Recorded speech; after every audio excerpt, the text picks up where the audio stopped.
आज हम बात करेंगे मोहम्मद रफ़ी साहब द्वारा धर्मेंद्र के ऊपर गाए गए सबसे पहले गाने की। ये फ़िल्म थी 1961 में आई थी, शोला और शबनम। इस फ़िल्म में एक गाना था जो गाया था मोहम्मद रफ़ी जी ने। गाने के बोल थे, जाने क्या ढूँढती रहती हैं ये आँखें मुझ में, राख के ढेर में शोला है ना चिंगारी है। ये गाना बहुत ही ज़्यादा सॉफ्टनेस के साथ मोहम्मद रफ़ी जी ने गाया था धर्मेंद्र के लिए और बहुत ही ज़्यादा उम्दा रहा था ये गाना और बहुत ही पसंद भी आया था लोगों को। ये गाना धर्मेंद्र के भी सबसे अम, फ़ेवरेट गानों में से एक है।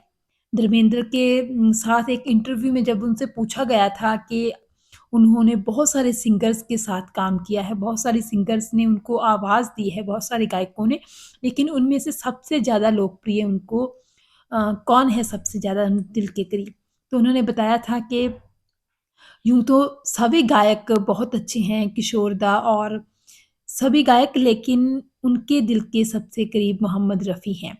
उन्होंने बताया था कि कैसे ये गाना भी उनके बहुत ही करीब है उनके दिल में और जब मोहम्मद रफ़ी जी ने धर्मेंद्र के लिए ये गाना गाया था, तो उनके लिए उन्होंने अपनी आवाज़ भी सॉफ्ट कर ली थी। तो उन्होंने बताया कि वो ऐसा ही करते थे, जब शम्मी कपूर के लिए गाते थे, तो ऐसा लगता था कि ये शम्मी ही गा रहे हैं और जब दिलीप कुमार के लिए गाते थे, तो ऐसा लगता था कि मोहम्मद रफ़ी साहब नहीं बल्कि दिलीप कुमार ही ये गाना गा रहे हैं। तो इस तरह मोहम्मद रफ़ी जो हैं धर्मेंद्र के भी सबसे प्रिय सिंगरों में एक हैं। तो इस गाने की ही एक ख़ास बात ये भी है कि जब ये गाना रिकॉर्ड कर रहे थे मोहम्मद रफ़ी साहब, तो उस टाइम पे उनको 103 बुखार था।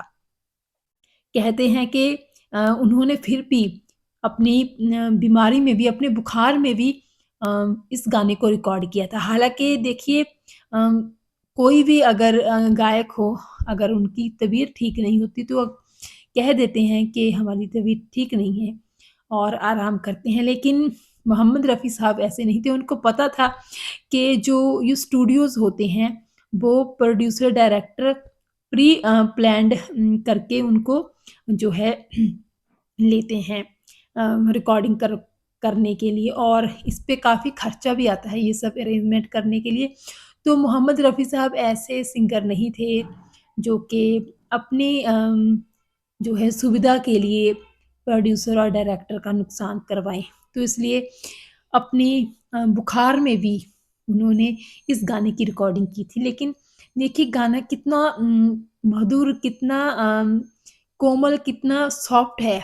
जब मोहम्मद रफ़ी साहब के बोल सुनते हैं, कानों में गूँजते हैं इस फ़िल्म के, इस गाने के, जाने क्या ढूँढती रहती हैं ये आँखें मुझ में, तो बहुत ही ज़्यादा लगता है कि हाँ, कितनी खूबसूरती के साथ है ये गाना उन्होंने गाया था। कैसे कैफ़ी आज़मी जी के बोल थे इस गाने में और ख़याम जी ने म्यूज़िक दिया था और मोहम्मद रफ़ी साहब ने इसको अपनी आवाज़ दी और धर्मेंद्र की खूबसूरती ने इस गाने को और 4 चाँद लगा दिए।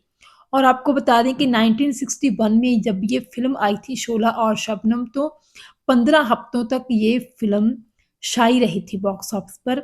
सिनेमाघर फुल थे इस फ़िल्म को देखने के लिए। तो इस तरह बहुत उम्दा गीत गाया था और इस गाने की खूबसूरती ये भी है कि ये गाना मोहम्मद रफ़ी जी द्वारा धर्मेंद्र के लिए गाया पहला गाना था। उसके बाद इस जोड़ी ने बहुत खूबसूरत गाने गाए हैं, दिए हैं बॉलीवुड को और बहुत ही जो है म्यूज़िक इंडस्ट्री में धर्मेंद्र और मोहम्मद रफ़ी साहब की जोड़ी को पसंद भी किया जाता है। उनके गानों को बहुत ज़्यादा पसंद किया जाता है क्योंकि धर्मेंद्र के ऊपर फ़िल्मांकन हो और आवाज़ मोहम्मद रफ़ी साहब की हो, तो हर कोई उन गानों को सुनना आज भी पसंद करता है। फ़िलहाल आपको ये गाना कैसा लगता है? कमेंट सेक्शन में ज़रूर बताइएगा।